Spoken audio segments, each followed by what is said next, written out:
one man's passion for picking turned into a television phenomenon. Frank Fritz wasn't just a collector. He was a storyteller, a treasure hunter, and a personality that millions grew to love. But behind the laughter and the antiques, there was a deeper story, one filled with triumphs, struggles, and an unexpected final chapter. Join us as we talk about what they found in Frank Fritz's estate that will leave you speechless. A collector from the start, the shocking news of Frank Fritz's death left fans and collectors stunned. His journey from a small-town kid with a love for collecting to a well-known television personality was one filled with passion, determination, and unexpected twists. But to truly understand his story, we have to go back to where it all began, his early life. Frank Fritz was born on October 11, 1963, in Davenport, Iowa. From a young age, he had a fascination with objects that told a story. While most kids were busy with toys or sports, Frank was already on the hunt for hidden treasures. He collected just about anything he could get his hands on: coins, stamps, beer cans, and even old razor blades. Where other people saw junk, he saw history. Imagine being a kid and walking into an antique shop filled with dusty shelves, old clocks ticking, and faded photographs staring back at you. That was the world Frank fell in love with. He wasn't just interested in owning things. He wanted to know their past. Who used this old pocket watch? Where had this rusty sign once hung? These were the kinds of questions that filled his mind. As Frank grew older, his interests expanded. He moved on from small collectibles to bigger treasures: motorcycles, dirt bikes, and rare memorabilia. He spent hours at flea markets and garage sales, always searching for the next great find. Some people might have thought he was just a kid with a strange hobby, but to Frank, it was something much bigger. It was a passion, a way of life. But here's the twist. He didn't jump straight into the world of antiques as a career. After high school, life took him in a completely different direction. For nearly 25 years, Frank worked as a fire inspector in Iowa. It was a serious job, one that required attention to detail and a commitment to public safety. While he was busy making sure buildings were up to code, his love for collecting never faded. And in a way, his job actually fueled his passion. As a fire inspector, Frank got to visit old buildings, firehouses, and warehouses, all filled with forgotten treasures. He started collecting firehouse memorabilia: helmets, extinguishers, antique fire alarms, anything that connected to history. Little did he know, this side hobby would eventually change his life. At some point, Frank realized something important. His collectibles weren't just personal treasures, they had real value. He started buying and selling items, turning his passion into a profitable side business. What if he could do this full-time? What if he could spend his days searching for forgotten relics and bringing them back to life? It wasn't an easy decision to leave behind a stable career, but Frank took the risk. He opened his own antique shop, Frank's Finds, where he focused on selling firemen's equipment and other unique trinkets. It was a small step, but it set the stage for something much bigger. The rise of a picker's journey. Frank may have become the most famous person in the world of picking, but his story wasn't just about antiques. It was about passion, friendship, and ultimately, a painful falling out. He was the guy with the scruffy beard, the mischievous grin, and a knack for finding hidden treasures in dusty barns and forgotten garages. His charm, humor, and expertise made him a fan favorite. But behind the scenes, things weren't always as smooth as they seemed. Long before American Pickers became a reality TV phenomenon, Frank Fritz was just another guy with a love for collecting. But he wasn't alone. His co-star, Mike Wolf, shared the same passion. The two first crossed paths in middle school in Bondorf, Iowa. Did they immediately hit it off? Not really. They weren't exactly best friends growing up. But as time went on, their shared love for finding and collecting rare items brought them together. Mike was the one with the big dreams. He had the vision of turning picking into something bigger than just a hobby. He started filming himself going on picking trips, recording his finds, and pitching the idea to networks. Frank, on the other hand, was running his antique shop, Frank's Finds, content with selling his discoveries. It took some convincing, but eventually Frank agreed to join Mike in his adventures. Little did they know, their road trips would turn into a massive hit. When American Pickers premiered on the History Channel in 2010, it quickly became a favorite among viewers. The premise was simple but addictive. Mike and Frank traveled across the U.S. searching for valuable antiques, rare collectibles, and hidden treasures. They didn't just buy and sell, they told the stories behind the objects, revealing their historical significance and why they mattered. And that's where Frank's charm truly shined. While Mike was often the business-minded, fast-talking negotiator, Frank was the one who connected with people. He had a way of making homeowners feel comfortable, joking around with them, and making the audience feel like they were right there in the moment. He was the guy who could turn an awkward encounter into a laugh-out-loud conversation. He wasn't just buying old gas station signs or rusty motorcycles. He was building relationships. It wasn't just his humor that won people over, it was his authenticity. Frank never came across as someone just doing a job. He loved picking. Whether he was digging through piles of junk or getting excited over a vintage oil can, his enthusiasm was real. And that's why fans connected with him. For over a decade, American Pickers thrived. Millions of viewers tuned in to watch Frank and Mike crisscross the country in their van, searching for rusty gold. Their dynamic worked. Mike was the leader, Frank was the affable sidekick, and Danielle Colby kept things running smoothly from the office. It was a team effort. But things weren't always as perfect as they seemed on screen. In 2020, fans started noticing something strange. Frank was missing from episodes. At first, there wasn't much explanation. Then came the truth. Frank had taken time off due to health issues, including major back surgery that left him with 185 stitches and 2 rods in his spine. He was also dealing with personal struggles, including addiction issues. For a while, it seemed like he might return to the show, but that never happened. In 2021, Mike announced that Frank was officially no longer part of American Pickers. The announcement wasn't exactly filled with warmth and friendship. The fallout and a friendship broken. When Mike Wolfe addressed Frank's departure, he put out a statement saying he would miss Frank and wished him the best. But Frank wasn't buying it. In a blunt interview, he called Mike's statement BS and claimed that during his time away, Mike never once called to check on him. Imagine that, after decades of working together, one of them goes through a life-altering surgery and the other doesn't even pick up the phone. Frank didn't hold back. He made it clear that his friendship with Mike had never been as close as people assumed. They worked well together on camera, but off-screen, things were different. He claimed Mike had wanted him out of the show for a long time, and when the opportunity came, he took it. It was a sad and bitter ending to what many thought was an unbreakable partnership. Fans were heartbroken. How could two guys who had traveled the country together, laughed together, and built something amazing together just fall apart like that? Despite how things ended, one thing remained true.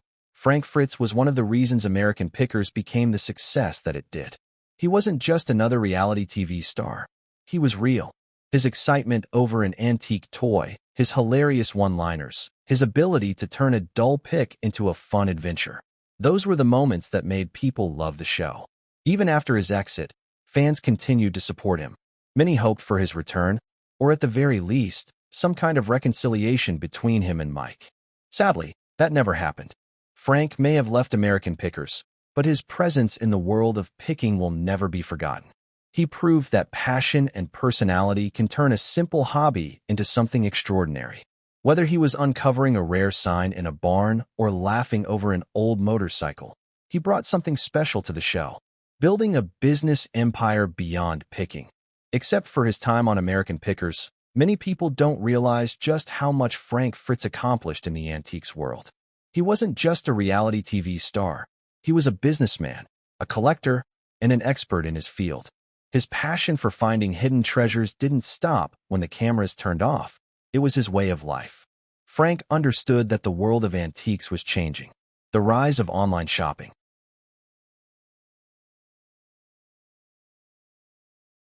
meant that collectors weren't just visiting physical shops anymore.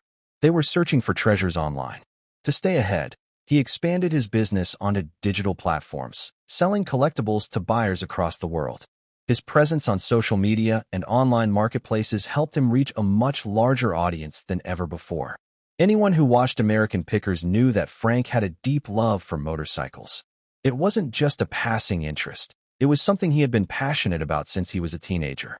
One of his very first antique purchases was a 1964 Harley-Davidson, a bike that probably made his parents shake their heads, but set the tone for his lifelong obsession with classic motorcycles.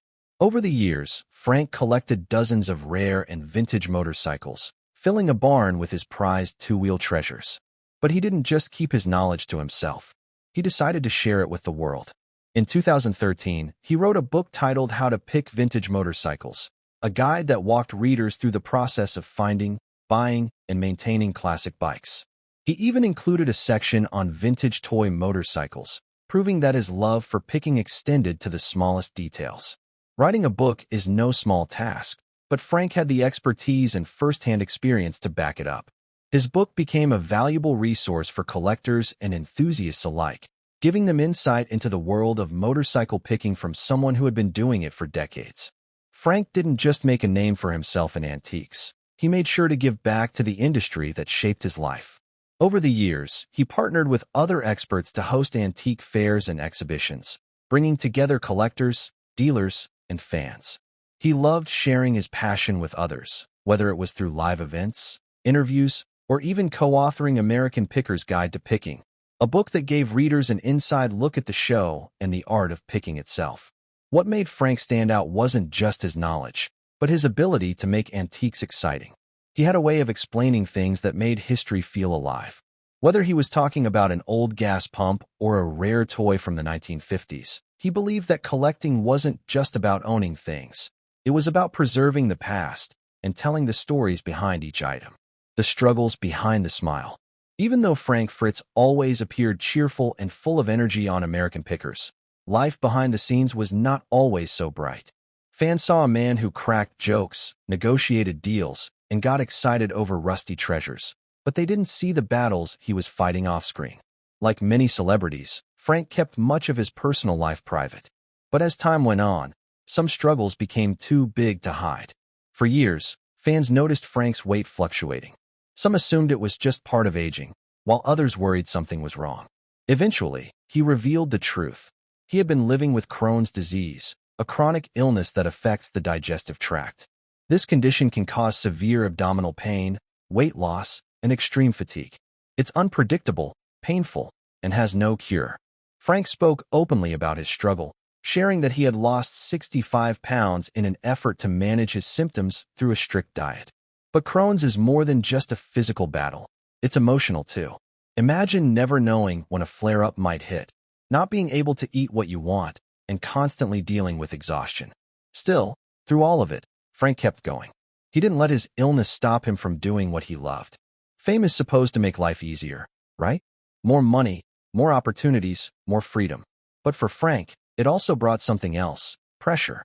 As American Pickers became more popular, Frank's life changed. Suddenly, he wasn't just a guy who loved antiques. He was a celebrity.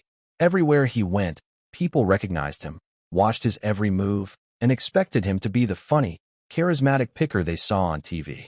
But behind that smile, Frank was dealing with anxiety. In a rare moment of vulnerability, he admitted that fame wasn't always easy.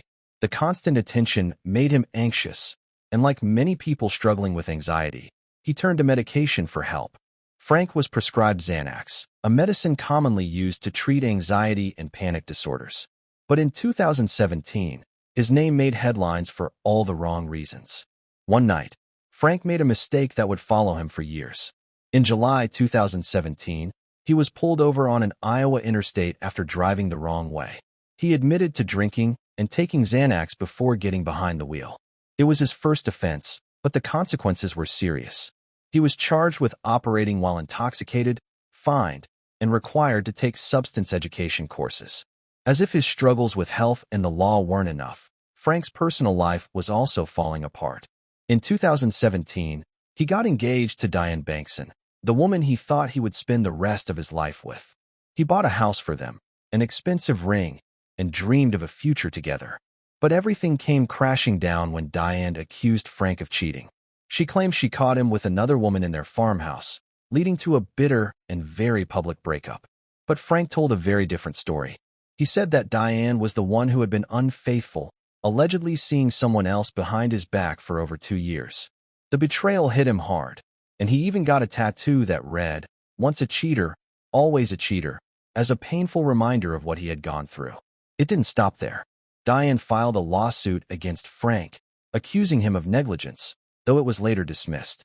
The whole situation left Frank feeling broken and alone. His engagement was over, his name was dragged through the mud, and his personal life had become front-page gossip. After the breakup, Frank's drinking got worse. He admitted that alcohol had become a problem, and it wasn't just affecting his career, it was affecting his health. His mother had been an alcoholic, and he had seen firsthand what it could do to a person. His grandfather also struggled with alcohol, and both of them died because of it. Frank knew he was headed down a dangerous path, so he made a life-changing decision: rehab. He checked himself into a 77-day treatment program in Iowa, determined to turn his life around. He later admitted that he didn't even like drinking anymore. He just wanted to break the cycle and get healthy. The final journey of Frank Fritz. In July 2022, Frank suffered a massive stroke at his home in Davenport, Iowa. He was found unresponsive and rushed to the hospital. For weeks, fans held their breath, hoping he would pull through. After nearly a month in the hospital, doctors transferred him to a rehabilitation center, where he began the slow and painful process of recovery. But this wasn't just any medical setback. A stroke can change everything in an instant. It can steal your ability to walk, to talk, even to think clearly. And for Frank, who had already faced a lifetime of battles, from Crohn's disease to addiction, this was yet another mountain to climb. The stroke left him unable to care for himself. A court had to appoint a guardian to oversee his daily life, while a bank took charge of his finances. Suddenly, the man who once roamed the back roads of America, negotiating deals with a twinkle in his eye, was struggling just to perform the most basic tasks. His medical bills skyrocketed, with reports estimating that his care cost $29,000 a month, a staggering sum that highlighted just how much his condition had taken from him. And as we already mentioned, for years Frank's relationship with American Pickers co-star Mike Wolfe had been strained. But the stroke changed everything. Suddenly, all the old grudges didn't matter anymore. Mike reached out. He visited Frank during his recovery, checking in on his old friend. He didn't just see Frank as the co-star he had once worked alongside. He saw him as the person who had been by his side for decades, through thick and thin. Mike later admitted that they had spoken many times before Frank's death. They had laughed, shared memories, and talked about the past. There was no more anger, no more resentment, just two old friends finding their way back to each other. By September 2024, Frank's health had worsened. His body, already weakened from years of illness and struggle, could no longer fight back. The end was near.